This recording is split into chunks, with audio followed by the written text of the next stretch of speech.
नमस्कार मित्रांनो, देवव्रत अकॅडमीमध्ये आपलं मनापासून खूप खूप स्वागत आहे. मित्रांनो, या व्हिडिओमध्ये आपण सविस्तररित्या पाहणार आहोत Darwin's theory of natural selection, म्हणजे डार्विनचा नैसर्गिक निवडीचा सिद्धांत. म्हणजे या व्हिडिओमध्ये आपण सविस्तररित्या पाहणार आहोत Darwin's theory of natural selection, म्हणजे निसर्ग निवडीचा सिद्धांत आपण सविस्तररित्या अभ्यासणार आहोत. जर मित्रांनो या चॅनलवर आपण प्रथम असाल तर लागली चॅनलला सबस्क्राईब करा, बेल आयकॉन दाबा आणि आपल्या मित्रांपर्यंत चॅनलची लिंक मात्र पोहोचवायला आपण मुळीच विसरू नका, कारण का अशा स्वरूपाचे व्हिडिओज मी सातत्याने तुमच्यासाठी अपलोड करत असतो, तुमच्यासाठी मी तयार करत असतो. कसल्याही प्रकारची डिफिकल्टी असेल तर आपण सहजरित्या माझ्यासोबत कॉमेंट करू शकता. ओके, तर चला आपण एक एक पॉईंट करून पाहूया की डार्विनचा नैसर्गिक निवडीचा सिद्धांत कशा स्वरूपाचा आहे तो. ओके, तर एक एक पॉईंट पाहूया. तुम्हाला थेरॉटिकल क्वेश्चन्स परीक्षेसाठी कसा विचारला जाईल, म्हणजे जो एक्झाममध्ये जो प्रश्न विचारला जातो, बोर्डाच्या एक्झाममध्ये कसा प्रश्न विचारला जाईल, तर तो प्रश्न असू शकेल explain Darwin's theory of natural selection, अशा पद्धतीचा. म्हणजे डार्विनचा नैसर्गिक निवडीचा सिद्धांत विशद करा किंवा डार्विनचा नैसर्गिक निवडीचा सिद्धांत थोडक्यात स्पष्ट करा किंवा थोडक्यात सांगा, अशा पद्धतीचा इथे प्रश्न पडेल. आणि मग यावर ऑब्जेक्टिव्ह प्रश्न तुम्हाला विचारला जाईल की नैसर्गिक निवडीचा सिद्धांत कोणी एक्सप्लेन केला किंवा कोणी सांगितला, म्हणजे नैसर्गिक निवडीचा सिद्धांत कोणी सांगितलेला आहे. ओरिजिन ऑफ स्पेसीज हा ग्रंथ कोणी लिहिलेला आहे, अशा पद्धतीचे हे काही बरेच प्रश्न तुम्हाला विचारले जातील. नमस्कार मित्रांनो, नमस्कार. चला सर्वांना गुड मॉर्निंग सर्वांना गुड मॉर्निंग. बरेच जण आहेत, आता सर्वांचं नाव घेणं आपल्याला शक्य होत नाही. ओके, आपल्याला सर्वांचं नाव घेणं शक्य होत नाही, म्हणून कृपया आपण सर्वांनी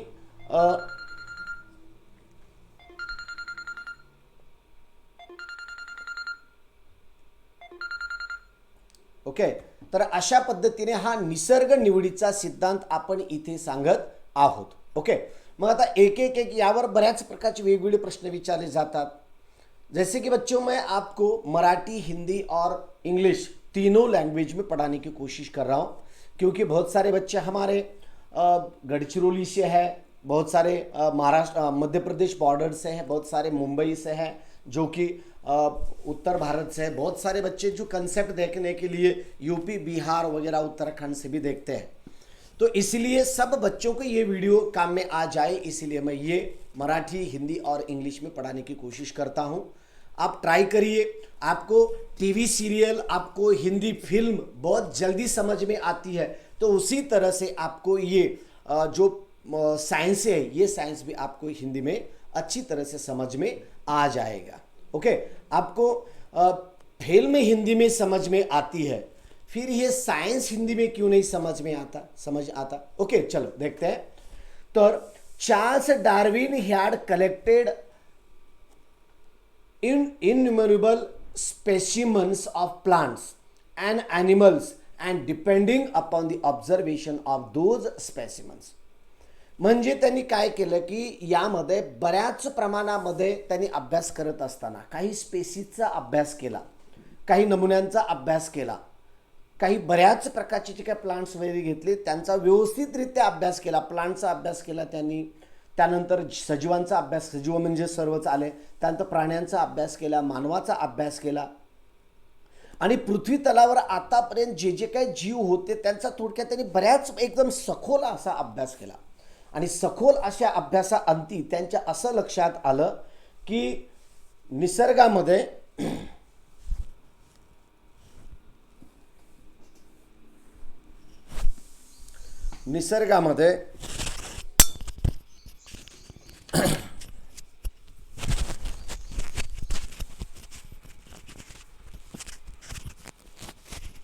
माईक लावायचं विसरून गेलो होतो. निसर्गामध्ये असेच जीव जगतात की त्यांची इतरांसोबत स्पर्धा करण्याची किंवा इतरांसोबत कॉम्पिटिशन करून जगण्याची ज्यांच्यामध्ये ॲबिलिटी आहे असेच सजीव या पृथ्वीतलावर जगू शकतात असं त्यांनी इथं सांगितलेलं आहे. ओके, त्यानंतर आता पुढे काय सांगू शकतो आपण, ही published theory of natural selection which preaches the survival of fittest. म्हणजे त्यांनी अशा प्रकारची काही थेरी सांगितलेली, नॅचरल सिलेक्शन थेरी त्यांनी एक थेरी तयार केली आणि या जगाच्या समोर निसर्ग निवडीचा सिद्धांत म्हणजे नॅचरल सिलेक्शन थेरी म्हणून या जगाच्या समोर त्यांनी सांगण्याचा प्रयत्न केलेला आहे. यानी कि उन्होंने जो कुछ भी स्टडी किया और स्टडी करने के बाद उन्होंने एक थेरी तैयार की और दुनिया के सामने वो थेरी रख दी. उसी थेरी का नाम है थेरी ऑफ नेचुरल सिलेक्शन और उसी थेरी का नाम कहते हैं नेचुरल सिलेक्शन थेरी है. ओके, और आगे का पॉइंट देखो. For this purpose Darwin had published a book. Darwin ने एक बुक पब्लिश किया और वो बुक का नाम क्या था, अभी भी है वो, that is the origin of species.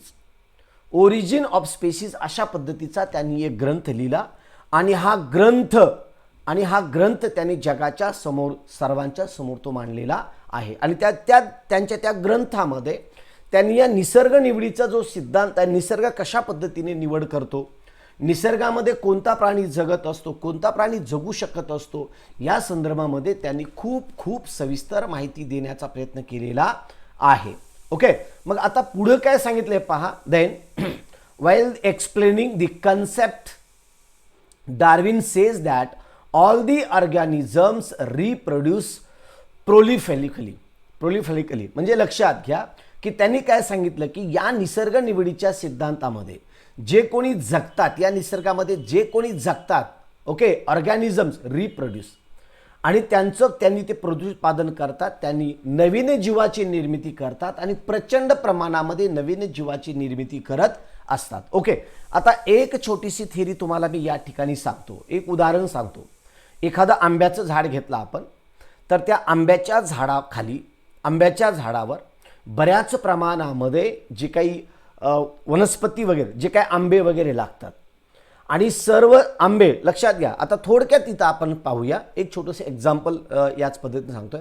आंब्याचं झाड घेतलं तर आंब्याच्या झाडाला जो काही तोर लागतो, लक्षात घ्या, जो काही तोर लागतो तो त्या तोरापासून, त्या मोहरापासून सगळेच आंबे तयार होतात असं नाही. बघा लक्षात घ्या, इथून बारकावा दिला त्याने. म्हणजे आंब्याच्या झाडाला जो काही मोहर लागतो त्या मोहराचे सर्व मोहराचे आंब्यामध्ये रूपांतर होत नाही, म्हणजे फळामध्ये रूपांतर होत नाही. छोट्याशा फळामध्ये, मोहरी एवढ्या फळामध्ये त्याचं रूपांतर होतं. नंतर निसर्गामध्ये वादळ येतात, पाऊस येतं, वातावरण बदलतं, ऊन पडतं आणि त्या उन्हामध्ये वगैरे सर्व कंडिशनमध्ये त्यातील काहीच मोहरी एवढे जे आंबे असतात ते छोटेसे सुपारी एवढे होतात. पुन्हा आणखीन वादळ येतं, वारा येतो, पाऊस येतो, त्याच्यामध्ये सुद्धा ते तुटून जमिनीवर पडतात. लक्षात घ्या, म्हणजे त्यातले सर्वच आंबे, जे काही मोहरी एवढे, सुपारी एवढे आंबे असतील ते सर्वच जगत नसतात. नंतर त्यांचं रूपांतर छोट्याशा लिंबा एवढ्या आंब्यामध्ये होतं, नंतर चिकू एवढ्या आंब्यामध्ये होतं आणि हळूहळू मग त्यातले काहीच फळं त्या झाडावर टिकतात. ओके, मग ते जे काही टिकलेले जे काही फळं असतील ते फळ नंतर पकतात आणि पकून त्यांचं खाण्यालायक अशा फळामध्ये त्यांचं रूपांतर होतं, ते पिकवले जातात. म्हणजे जेवढा मोहर लागला तेवढं त्यांचं रूपांतर आंब्यामध्ये होत नाही. ओके, आता पुढे पाहूया आपण. जेवढे आंबे तयार होतात तेवढ्या कोया उगवतात असं नाही. जेवढे आंबे खाल्ले जातात तेवढ्या कोई उगवतात असं नाही. त्यातल्या काही कोई उगवतात, बरोबर आहे, काही कोई उगवतात आणि काही कोई उगवल्याच्या नंतर जे काही बी असतं आंब्याचं त्याला कोय म्हटलं जातं. ते आंबा उगवतो आणि मग उगवल्याच्या नंतर त्या उगवलेल्या सगळ्याच आंब्यांचं रूपांतर मोठ्या झाडामध्ये होत नाही. काही उंचीपर्यंत जातात, मरून जातात, काही उंचीपर्यंत जातात, दुसरे आणखी मोठे होतात, ते मरून जातात. परंतु जंगलामध्ये जेवढे काय आंबे पडत असतील त्या सगळेच उगवतात असं नाही. त्यातल्या काही कोई उगवतात. उगवलेल्या सगळ्याच कोळींचं रूपांतर मोठ्या वृक्षामध्ये होत नसतं, तर त्यातल्या काही वृक्षामध्ये रूपांतर होतं. आणि नंतर म्हणजे असं सांगायचं मला लक्षात घ्या, टप्प्याटप्प्याने निसर्ग त्यांचा निवड करत असतो, त्यांची निवड करत असतो. आणि ज्यांच्यामध्ये निसर्गामध्ये फाईट करण्याची ताकद आहे, ज्यांच्यामध्ये स्ट्रगल करण्याची ताकद आहे, ज्यांच्यामध्ये स्वतःचं अस्तित्व दाखवण्याची ताकद आहे, तर अशाच प्राणी, असेच वनस्पती तिथे जगतात. त्यालाच आपण डार्विनचा नैसर्गिक निवडीचा सिद्धांत असे म्हणतो, नॅचरल सिलेक्शन थिअरी असे म्हणतो, द स्ट्रगल फॉर एक्झिस्टन्स. आणि तिथं मग डार्विननं पुढं सांगितलेलं आहे, त्यांच्या वेगवेगळ्या थिअरीज आहेत. त्या थिअरीज तुम्हाला 11वी 12वीला पुढं अभ्यासायच्या आहेत. मग स्ट्रगल फॉर एक्झिस्टन्स म्हणजे काय, ज्याला आपण अस्तित्वाचा लढा असे म्हणतो. त्यांच्यामध्ये स्पर्धा असते, कॉम्पिटिशन असतं त्या वनस्पतीमध्ये, त्या प्राण्यामध्ये. आता तुम्ही म्हणाल सर मानवामध्ये स्पर्धा आहे, मग वनस्पतीमध्ये कसं काय स्पर्धा आली? हे पहा, वनस्पतीमध्ये कशी स्पर्धा येते. समजा एखादा आंबा उगवल्याच्यानंतर त्याची दिशा सूर्यप्रकाशाच्या दिशेने त्याची वाढ होत असते, बरोबर आहे. मग सूर्यप्रकाशाच्या दिशेने त्याची वाढ होते, तर कशासाठी होत असते? मुळांची वाढ जमिनीकडे होते, पाणी शोषून घेण्यासाठी. फक्त एकच झाड आहे का त्या ठिकाणी? तर असे असंख्य प्रमाणात झाडं असतात. ते जमिनीच्या दिशेने पाणी घेण्यासाठी त्यांची वाढ होत असते. आणि पुन्हा सर्व आता एक लक्षात घ्या, नुसतं आंबाचं नाही, तर त्या ठिकाणी आंबा असेल, बाबूळ असेल, वेगवेगळ्या कडुलिंब असेल, ओके. त्यानंतर त्या परिसरामध्ये आढळून येणारे, समजा कोकणामध्ये जे काय झाडं असतात जंगलामध्ये, ते सर्व जमिनीकडे त्यांची मुळं वाढत असतात. विदर्भामध्ये जे तुम्हाला आढळून येतील, जे भंडाऱ्यामध्ये जे आढळून येतील, जे गुजरात बॉर्डरला असेल, जे वापी वगैरे बॉर्डर म्हणतो आपण तिथं असेल, जे नागपूरचा वरचा भाग आहे, मध्य प्रदेश मेळघाट वगैरे म्हणतो आपण, त्या ठिकाणी जो काही जंगल असतील, अमरावतीचा वगैरे भाग, त्या ठिकाणी ज्या जंगलामध्ये जे काही झाडं असतात त्यांची मुळं जमिनीच्या दिशेने वाढ करतात. आणि प्रत्येकामध्ये स्पर्धा लागलेली असते की पाणी शोषून घेण्याची, प्रत्येकात स्पर्धा असते. आता हे झालं जमिनीच्या दिशेने. आता दुसरं सांगूया आपण की यांची जी वाढ असते, पानांची खोडाची जी वाढ असते, ती सूर्यप्रकाशाच्या दिशेने होते. आणि जंगलामधील सर्व झाडं वरच्या दिशेने वाढ करत असतात. त्यांची स्पर्धा लागलेली असते सूर्यप्रकाश घेण्यासाठी. एक वाढला की लागली त्याच्यावर दुसरा वाढतो, त्याच्यावर तिसरा वाढतो, त्याच्यावर चौथा वाढतो. आणि ही वाढ करत करत करत म्हणून जंगलामधील झाडांची उंची ही जास्त असते. जंगलातील झाडांची उंची कशी असते? उंच असते. का उंच असते? सूर्यप्रकाश घेण्यासाठी ते सूर्यप्रकाशाच्या दिशेने त्याची प्रचंड प्रमाणामध्ये वाढ होत असते. ओके. मानवाच्या बाबतीत सुद्धा असंच आहे मित्रांनो. ज्याच्यामध्ये जगण्याची ताकद आहे, ज्याच्यामध्ये फाईट करण्याची ताकद आहे, निसर्गामध्ये झगडण्याची ताकद आहे, असेच लोक जगू शकतात, असेच लोक स्पर्धेमध्ये टिकू शकतात. म्हणून लक्षात घ्या, डार्विनचा नैसर्गिक निवडीचा सिद्धांत आपण इथेच अभ्यासायचा नाहीये. तर डार्विनचा नैसर्गिक निवडीचा सिद्धांत हा आपण पूर्ण आपल्या आयुष्याशी संबंधित देऊन सुद्धा तो आपण अभ्यासायचा आहे. आपल्या आयुष्याशी त्याचं कोरिलेशन द्यायचं आहे, सहसंबंध द्यायचा आहे तो आपल्या आयुष्याशी. लक्षात घ्या, आता इथं फक्त जंगलाचाच नाही, घरामध्ये स्पर्धा असते मित्रांनो. नवरा बायकोमध्ये स्पर्धा असते. नवऱ्याला वाटतं माझ्या लेकरांनी मला चांगलं म्हणावं, बायकोला वाटते माझ्या लेकरांनी मला चांगलं म्हणावं. बहिणीमध्ये स्पर्धा असते, मुलामुलामध्ये स्पर्धा असते, कॉलेजमधल्या विद्यार्थ्यात स्पर्धा असते, 2 कॉलेजमधील विद्यार्थ्यांमध्ये स्पर्धा असते. आहे की नाही? तुम्ही क्रिकेटची मॅच, कबड्डीची मॅच दुसऱ्या शाळेच्या ग्राउंडवर जर तुम्ही जर खेळत असाल, ओके,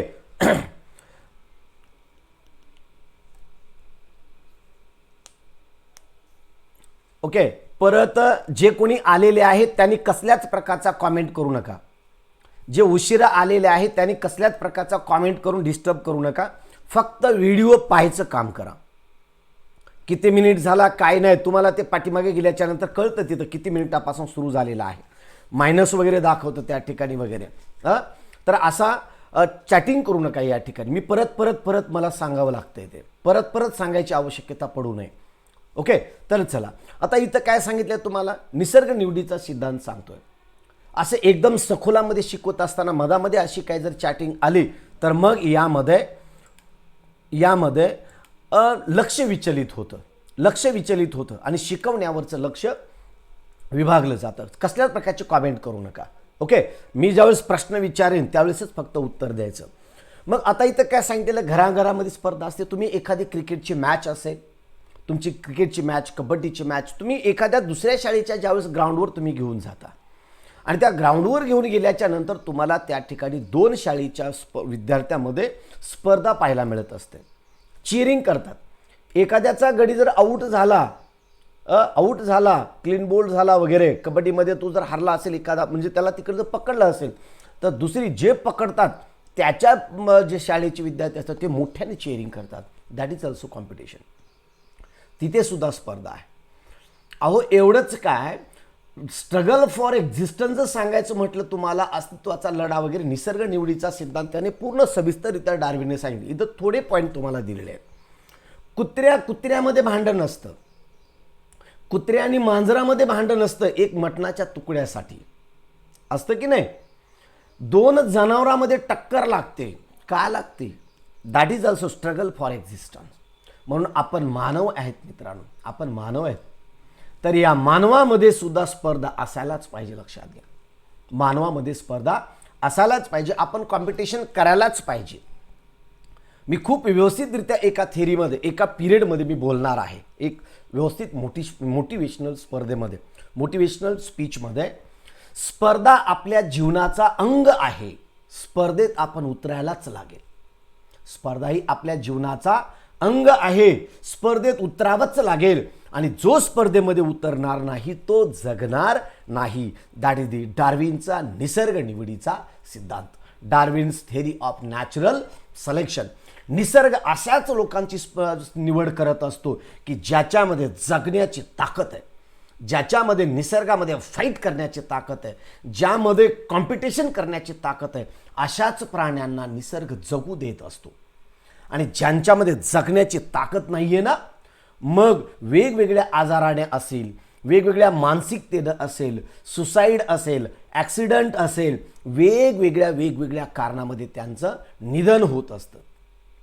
मग तुम्ही म्हणाल सर ॲक्सिडंटमध्ये दगावणाऱ्या लोकांचा त्या ठिकाणी चूक काय आहे? तर चूक का नाही सांगतो तुम्हाला. चूक आहे त्याने जर वेगात गाडी चालवली म्हणजे निसर्गामध्ये जगण्याचा जो काही नियम आहे तो नियम त्याने ओलांडला. लेफ्ट साईडने चालण्याच्या ऐवजी तो राईट साईडने चालवला, समोरून आला, धडक दिला, तो गेला. म्हणजे निसर्गामध्ये जगण्याचा जो नियम आहे तो नियम सगळ्यांना पाळावा लागतो. आणि म्हणूनच या निसर्ग निवडीच्या सिद्धांतामध्ये डार्विनने सांगितलेलं आहे की निसर्ग अशाच लोकांची निवड करत असतो ज्यांच्यामध्ये निसर्गामध्ये जगण्याची एक कला आहे.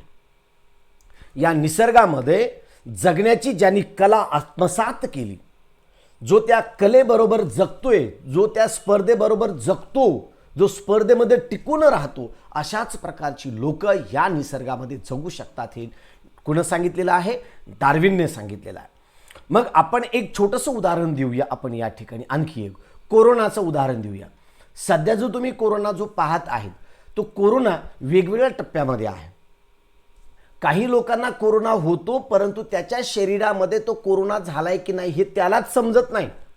कोरोना होतो पण आणि दुरुस्त पण होऊन जातो. परंतु तो दुसऱ्यांच्या जेव्हा संपर्कामध्ये येतो तेव्हापासून त्याची मात्र दुसऱ्याला लागण तो करत असतो. आणि ज्याला लागण होते दुसऱ्याला आणि तो लागण झाल्याबरोबर लागली त्याच्या शरीरामध्ये लक्षणं दिसायला सुरुवात होतात 14 दिवसापर्यंत. अर्थ कळतोय ना? तशा स्वरूपामध्ये त्याच्या शरीरामध्ये एक त्याविषयी प्रतिकार शक्ती निर्माण झालेली असते. आणि प्रतिकार शक्ती निर्माण झाल्यामुळे तो व्यक्ती आरामात त्या ठिकाणी तो जगू शकतो. ओके, आता पुढे काय पॉईंट सांगूया आपण. While explaining the concept of Darwin says that all organisms reproduce the prolifically. Okay, प्रचंड प्रमाणामध्ये तो रिप्रोडक्शन तो करत असतो. म्हणजे गणितीय स्वरूपामध्ये तो रिप्रोडक्शन करत असतो. Okay, all the organisms compete with each other in life. सर्व सजीव एकमेकामध्ये जगत असतात, एकमेकामध्ये स्पर्धा करत असतात. आणि त्या स्पर्धेचं उदाहरण जर तुम्हाला द्यायचं झालं तर मित्रांनो, मानव आणि कुत्रा यांच्यामध्ये सुद्धा स्पर्धा आहे. मानव आणि कुत्रा कसा? कुत्रा भिवून माणसाला पळून जातो बऱ्याच वेळास, ठीक आहे ना. आपण असं खाली वाकलं की कुत्रा पळून जातो. त्यानंतर कुत्रा आपल्या मागे लागला की आपण पळून जातो. दिस इज ऑल्सो कॉम्पिटिशन. दोन कुत्र्यामध्ये भांडण असतं. दिस इज ऑल्सो कॉम्पिटिशन. दोन झाडामध्ये सूर्यप्रकाश घेण्यासाठी कॉम्पिटिशन असतं. दिस इज ऑल्सो कॉम्पिटिशन. वर्गामध्ये मार्क मिळवण्यासाठी स्पर्धा असतं. दिस इज ऑल्सो कॉम्पिटिशन. रस्त्यानं जाणाऱ्या ज्या दोन गाड्या असतात, ओव्हरटेक करण्यासाठी प्रयत्न करत असतात, दॅट इज ऑल्सो कॉम्पिटिशन. समजते ना. दोन उमेदवार उभे आहेत इलेक्शनसाठी, आमदारकी, खासदारकी वगैरे सरपंचकीसाठी, आणि दोघेही गावामध्ये प्रचार करतात, दॅट इज ऑल्सो कॉम्पिटिशन. आई आणि वडिलांमध्ये भांडण होतं बऱ्याच वेळेस, दॅट इज ऑल्सो कॉम्पिटिशन. भावामध्ये भांडण होतं, दॅट इज ऑल्सो कॉम्पिटिशन. अहो, आपलं जीवन आहे ना, हे आपलं जीवन चरा चरा चरा चरा चरा चरा चरा चरा मध्ये स्पर्धा भरलेली आहे. आणि जो कोणी स्पर्धेत उतरणार नाही, तो या निसर्ग निवडीच्या सिद्धांतामध्ये तग धरणार नाही आणि तो जगणार नाही. मग तो वेगवेगळ्या कारणाने तो हे पृथ्वीवरचं जग सोडून जाईल. तो वेगवेगळ्या कारणाने सोडून जाईल. आणि निसर्ग अशाच लोकांची निवड करत असतो, अशाच लोकांना जगू देत असतो ज्यांच्यामध्ये स्पर्धा करण्याची ताकद आहे, कॉम्पिटिशन करण्याची ताकद आहे. म्हणून विद्यार्थी मित्रांनो म्हणतो, जे डार्विन सांगतो, नुसतं डार्विनने ही थेरी अभ्यासू नका, तर ही थेरी तुमच्या आयुष्याशी जोडा आणि आपल्या आयुष्याला एक रूप देण्याचा प्रयत्न करा ह्या डार्विनच्या थेरीमधून. नुसतं अभ्यासाचं सोडून द्यायचं नसतं, ते आपल्या आयुष्यामध्ये सुद्धा जोडायचं असतं. आपल्या आयुष्यामध्ये डार्विनच्या थेरीमध्ये तुम्ही जगा. डार्विनच्या थेरी बरोबर तुम्ही स्वतःला डेव्हलप करा. डार्विन तेव्हा सांगून गेलेले आहेत, खूप कालावधीखाली सांगून गेलेले आहेत. त्याचे काय आहे ते पुढे पॉईंट सांगणार आहे मी तुम्हाला. ओके, मग आता पुढे काय सांगूया आपण पहा. देन नेक्स्ट पॉइंट क्या है देखो. Then in this competition only those organisms sustain which shows the modification essential for the winning of competition. पहा, लक्षात घ्या काय सांगितलं. इन दिस कॉम्पिटिशन, या कॉम्पिटिशनमध्ये कोण, ओनली दोज ऑर्गॅनिझम सस्टेन, अशाच प्रकारचे ऑर्गॅनिझम जगू शकतात. काय केलं, which shows the modification essential for winning the competition. त्यांच्यामध्ये हे कॉम्पिटिशन जगण्यासाठी, त्यांनी कॉम्पिटिशन जिंकण्यासाठी, या निसर्गामध्ये जगण्यासाठी स्वतःमध्ये ज्यांनी बदल केला तेच जगू शकलेले आहेत. म्हणून जे सांगितलं जातं ना, डायनॉसॉर वगैरे वगैरे सांगितलं जातात, जे काही निसर्गामध्ये पृथ्वी तलावर बदल होत गेले आणि त्या बदलाबरोबर त्यांनी स्वतःमध्ये बदल घडवून आणला नाही, आणि स्वतःमध्ये बदल घडवून आणल्या नसल्यामुळे ते पृथ्वी तलावर भले डायनॉसॉर सुद्धा जगू शकले नाहीत. हो, डायनॉसॉर सुद्धा जगू शकले नाहीत, तर आपली काय विषयात आहे. तेवढे प्रचंड डायनॉसॉर जगू शकले नाहीत, अवाढव्य डायनॉसॉर जगू शकले नाहीत. निसर्गाबरोबर त्यांनी स्वतःच्या शरीरामध्ये बदल केला नाही, आणि बदल केला नसल्यामुळे तो काळाबरोबर ते सुद्धा नष्ट होऊन गेले. आणि तुम्हाला जर काळाबरोबर जर सक्सेसफुल व्हायचं असेल, काळाबरोबर यशस्वी व्हायचं असेल, तर काळाबरोबर तुम्हाला बदलावंच लागेल. प्रश्नच नाही त्या ठिकाणी. आज शाळेमध्ये जाऊन आपण शिक्षण घेऊ शकत नाहीयेत, बरोबर आहे ना, घेऊ शकत नाहीयेत, शाळेत जाऊ शकत नाहीत. कारण का, एक कोरोना आला आणि पूर्ण जीवनच बदलून टाकला. एक कोरोना आला, पूर्ण परिस्थितीच बदलून टाकला. म्हणून लक्षात घ्या, इथून पुढं जसं आपण सांगतो ना, ख्रिस्तपूर्व, before and after Christ, BC and AC म्हणतो आपण. BC अँड AC म्हणतो आपण, BC and AC.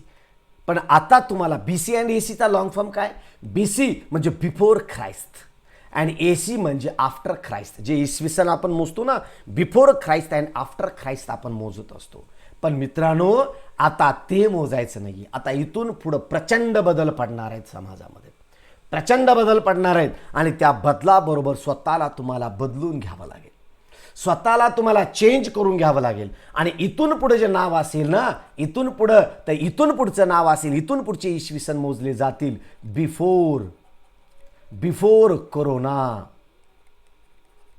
Before corona and after corona. समजते ना? Before corona and after corona. Before Christ, after ख्रिस्टच्या ऐवजी आता इथून पुढे इसवी सन मोजलं जाईल. Before corona and after corona. Before corona मानवाचं आयुष्य खूप प्रचंड वेगळं होतं. आफ्टर कोरोना ही माणसाचं आयुष्य प्रचंड वेगळं राहणार आहे. प्रचंड वेगळं राहणार आहे. आणि त्याबरोबर तुम्हाला जगावं लागणार आहे.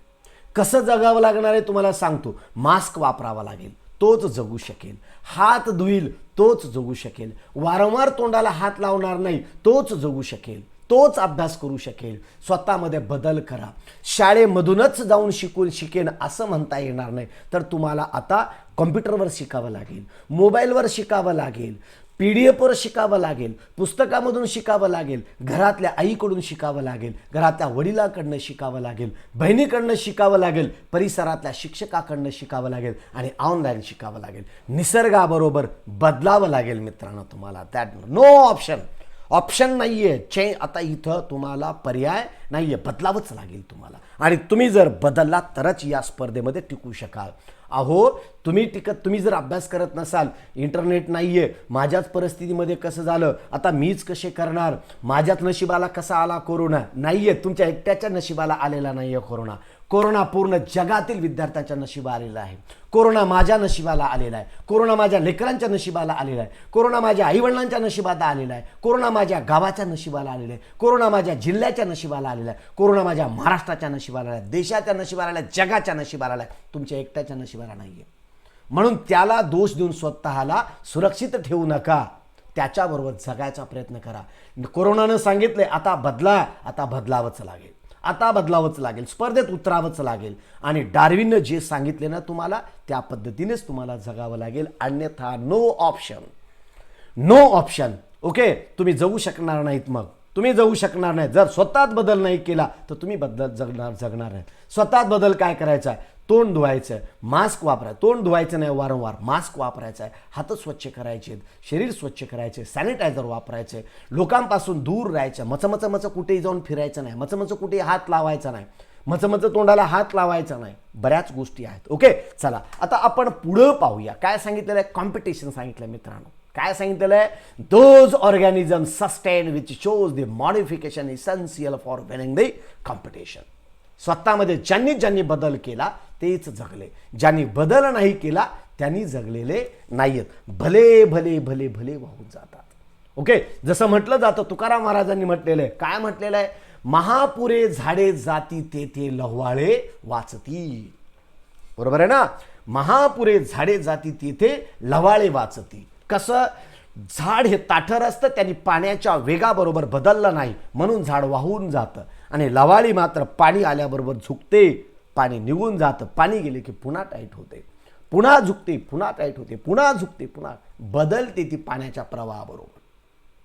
स्वतःत चेंजेस करते म्हणून लव्हाळी टिकून राहते. म्हणून तुमच्यामध्ये चेंजेस करावे लागतील तरच तुम्ही टिकून राहाल. ओके, पुढे काय? हाउएव्हर बिसाइड्स दिस क्या है? The natural selection also plays the important role. Natural selection is also plays the important role. खूप महत्त्वाचा रोल तो प्ले करतो आपल्या आयुष्यात. Because the nature selects only those organisms. Nature selects only those organisms. त्याच ऑर्गॅनिझमला तो सिलेक्ट करतो. Organisms which are fit to life and rest perish. Fit to life. आणि कायमस्वरूपी तो म्हणजे आयुष्य आपण पृथ्वी तलावर तो जगू शकतो. अशाच प्रकारचे जगू शकतात ते. Okay, organisms which fit to live and rest perish. म्हणजे या ठिकाणी तो आरामात तो जगू शकतो. लक्षात घ्या. अशा प्रकारचे हे नॅचरल सिलेक्शन थेरी आहे. कोणाची आहे? शिरसाट सर सांगत नाही आहेत, डार्विनने सांगितले शेकडो वर्षाखाली. हो बाळांनो, बदलावंच लागेल. निश्चित बदलावं लागेल, पर्याय राहणार नाही. Sustaining the selected organisms can perform the reproduction. Sustaining and selected organisms. जगलेले आणि कोणते? सिलेक्टेड ऑर्गॅनिझम, निवड केलेलेच ऑर्गॅनिझम काय करू शकते? Can perform reproduction. तेच जगू शकतात. Perform reproduction. Okay, and thereby give rise to the new species with their own specific character. आणि जे जगतात तेच नवीन स्पेसीजला जन्म देऊ शकतात. आणि आपलं जे प्राणी आहेत, आपलं जे स्पेसीज आहेत, त्याचं जे जीवन आहे ते पृथ्वी तलावर टिकून ठेवू शकतात. त्यांच्या व्हरायटीज ते टिकून ठेवू शकतात, ज्यांच्यामध्ये जगण्याची ताकद आहे असेच. Okay, then the Darwin's theory of natural selection was widely accepted for long duration. Widely accepted, सर्वव्यापी ती म्हणजे जगामध्ये ती ॲक्सेप्ट केलेली आहे. बऱ्याच प्रमाणामध्ये, बऱ्याच कालावधीसाठी जगामध्ये ॲक्सेप्ट केली गेलेली आहे. ओके, पहा लक्षात द्या, Darwin's theory of natural selection was widely accepted. भरपूर प्रमाणामध्ये तिचं ॲक्सेप्टेशन केलेलं होतं आणि आज सुद्धा केलेलं आहे म्हणायला हरकत नाही. मग काय आहे? However some objections were raised against the theory. Some of main objections are as follows. इथं काय सांगितलेलं आहे? Some objections were raised against the theory. Some objections म्हणजे यांनी जी काही थिअरी सांगितलेली याच्यावर काही प्रमाणामध्ये त्यांनी, काही शास्त्रज्ञांनी ऑब्जेक्शन्स घेतलेले आहेत. कसं आहे मित्रांनो, कसं आहे लक्षात घ्या. कसं आहे सांगितलं तुम्हाला, की आत्ताच सांगितलं तुम्हाला निसर्ग निवडीचा सिद्धांत, कॉम्पिटिशन असतं. डार्विननं थिअरी सांगितले म्हणून सर्व लोकांनी डोळे बंद करून ॲक्सेप्ट केली गेलेली नाही.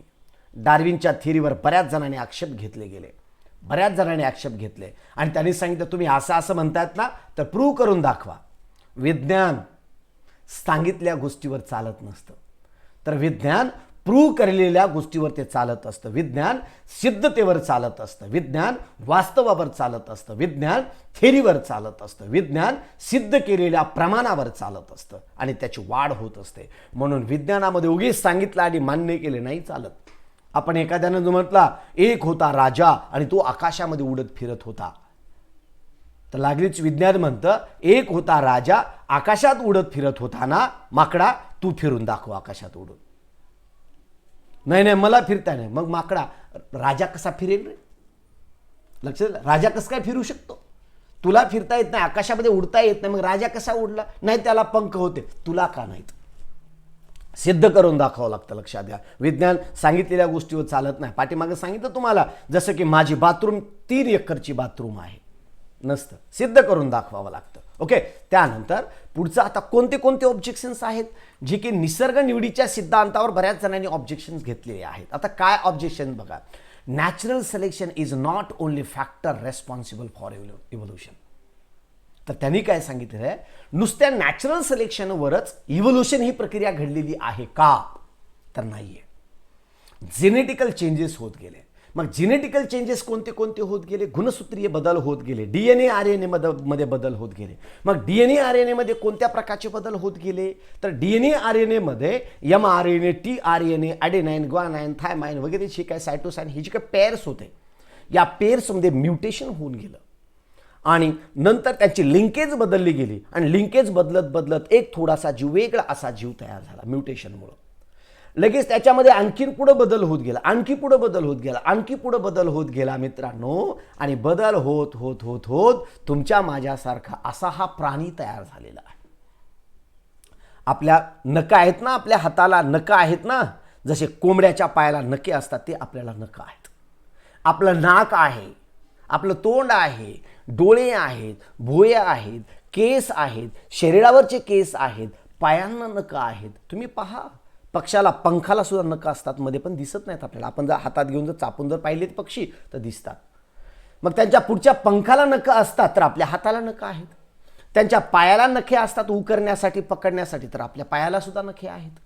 सर्व एकाच प्राण्यापासून झालेले आहेत. हे सिद्ध करण्यासाठी प्रत्येक शास्त्रज्ञांनी आपापल्या पद्धतीने चढाओढ होती सिद्ध करून दाखवण्याची, जगाच्या समोर मांडण्याची. त्यांच्यामध्ये सुद्धा कॉम्पिटिशन होतं हो. आणि आणखी सुद्धा कसं काय कॉम्पिटिशनमध्ये आलेलं नाही? आणखी झोपलेलेच आहेत बरेच जण. आता इथं किती जण पाहत आहेत? फक्त 100-125 लोक, 150-200 लोक विद्यार्थी पाहत आहेत.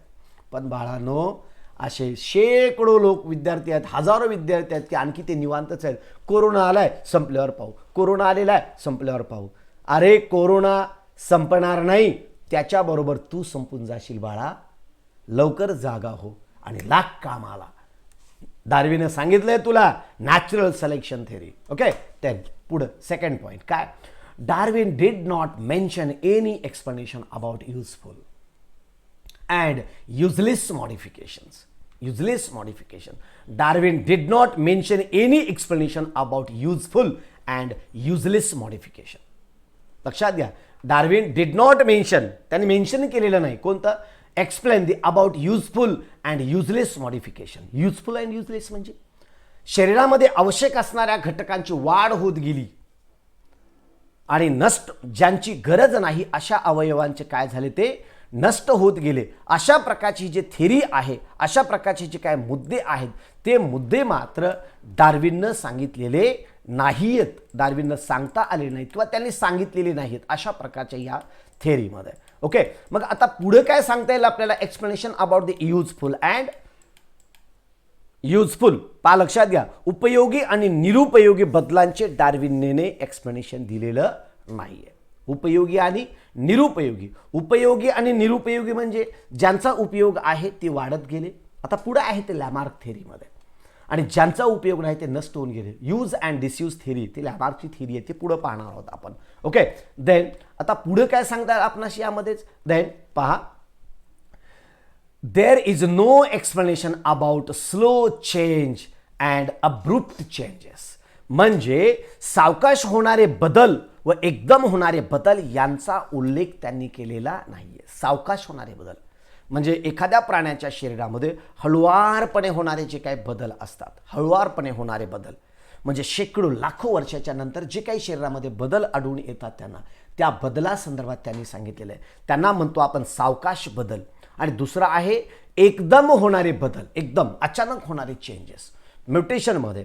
जसं की एखाद्या मुलाच्या, एखाद्या आईच्या पोटी एखादं मूल जन्मतं, त्याच्या डोक्यामध्ये बदल असतो, डोळ्यामध्ये बदल असतो, नाकात बदल असतो, तोंडामध्ये बदल असतो, हातपाय वेगळेच असतात, नकामध्ये वेगळ्याच पद्धतीचे बदल असतात, बोटामध्ये वेगळेच बदल असतात.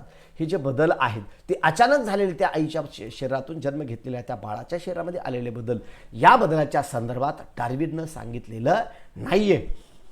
म्हणजे डार्विनला सुद्धा जगू दिलं वाटते का लोकांनी? डार्विनला उगाच सहज थेरी सांगू दिली नाहीये. बऱ्याच वेळेस तुम्ही काय म्हणतात, मी एखादा मुद्दा म्हटला की मला तो विरोधच करतो. अरे तो करणार, त्याने करावाच लागतो विरोध. का करायचं नाही? मोकळं तुला सोडायचं का निसर्गामध्ये हैदोस मांडायला? नाही चालत. हे निसर्गामध्ये एकमेकाला, प्रत्येकजण एकमेकाला बॅलन्स करत असतो, प्रत्येकजण एकमेकाला संतुलित करत असतो. आणि जर प्रत्येकजण असा जर मोकाट जर सुटला ना, तर हा समाजा ठिकाणी राहणार नाही. प्रत्येकजण एकमेकाला मारून टाकेल. आणि या पृथ्वीतलावर जे काय जीव सध्याला आहेत ना, त्यातले एक सुद्धा तुम्हाला दिसला नसता. म्हणून लक्षात घ्या, नॅचरल सिलेक्शन आहे. निसर्ग सिलेक्शन करतच असतो. निसर्गाबरोबर बदलावं लागेल मित्रांनो, तुम्हाला बदलावंच लागेल. ओके, नॅचरल सिलेक्शन थेरी काय सांगतो मग पुन्हा, irrespective of all these objections Darwin work on evolution has been milestone. Milestone म्हणजे डार्विननं एक थेरी सांगितली जगाच्या समोर, आणि जरी ती सक्सेसफुल नसली, जरी त्यामध्ये काही ऑब्जेक्शन घेतले असते, तर मैलाचा दगड म्हणून ही थेरी जगामध्ये ॲक्सेप्ट काही प्रमाणामध्ये का असना पण ठरलेली आहे. मैलाचा दगड ठरलेली आहे. आणि इथूनच इव्होल्यूशनच्या संदर्भात हळूहळू अभ्यासाला सुरुवात झालेली आहे. म्हणून बिगिनर हा कधी ग्रेट असतो. तो हरू द्या, त्याचे काही थिरीज मांडल्या असतील, नका मांडू द्या, मान्य केले असतील, नाही केले असतील, काही पॉईंट मान्य असतील, काही पॉईंट अमान्य असतील, परंतु बिगिनर हा सर्वात ग्रेटेस्ट असतो. जो सुरुवात करणारा असतो तो ग्रेट असतो. प्रकाशामध्ये लाईट चॅप्टरमध्ये न्यूटनची थेरी आहे, न्यूटन्स कार्पुस्कुलर थेरी, ज्याला आपण एनसीटी असं म्हटलं जातं. NCT, Newton's corpuscular theory. न्यूटनची कार्पुस्कुलर थेरी ही नंतर रिजेक्ट केली गेली. पण बाळांनो, प्रकाशाचा अभ्यासच त्या न्यूटनपासून सुरुवात झालेला आहे. म्हणून न्यूटनची थेरी शिकवल्याशिवाय लाईट थेरी शिकवताच येत नाही. म्हणजे अगोदर नकारात्मक बाबी शिकवाव्या लागतात, त्यातून सकारात्मक बाबी तर त्यामधून येतच असतात. रस्त्याने जाताना ॲक्सिडेंट होऊ नये, ॲक्सिडेंट व्हावा, पॉझिटिव्ह वाक्य नाही, ॲक्सिडेंट व्हावा.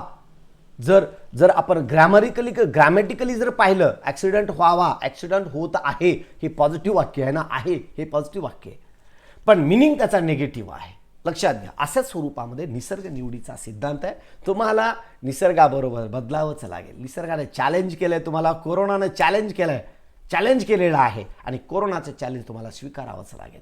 Okay, introduction to the scientist Charles Robert Darwin. काय सांगितलं?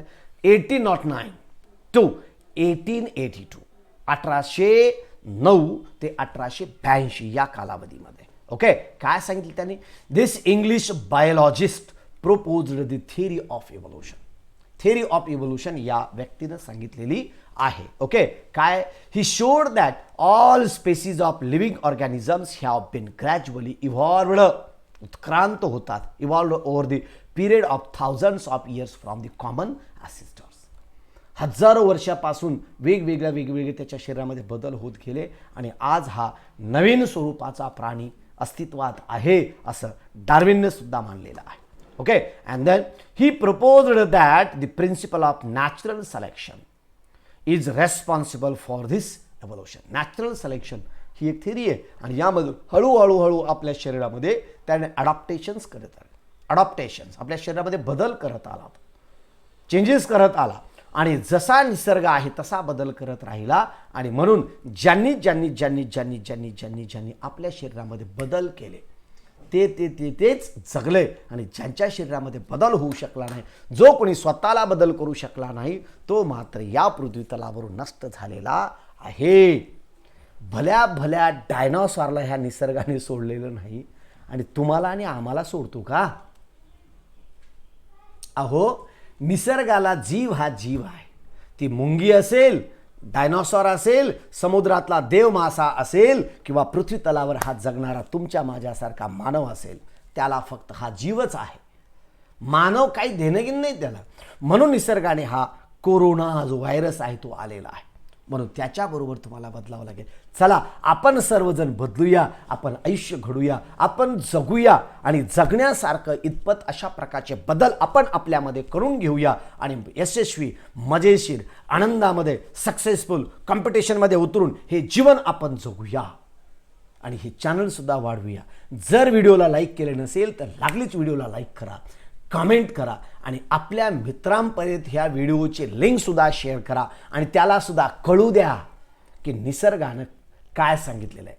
त्यालासुद्धा कळू द्या डार्विननं काय सांगितलेलं आहे. त्यालासुद्धा कळू द्या सिरसाट सरांनी काय सांगितलेलं आहे. त्यालासुद्धा कळू द्या या निसर्गाचा नियम काय आहे. त्यालासुद्धा जगू द्या. तुम्हीही जगा, त्यालाही जगवा. जीवो जीवस्य जीवनम, जीवो जीवस्य जीवनम. ओके, तो आज के लिए बस इतना ही. मिलते हैं नेक्स्ट वीडियो में. तब तक जय हिंद, जय भारत बच्चों. Bye bye, take care. Okay, bye bye, take care.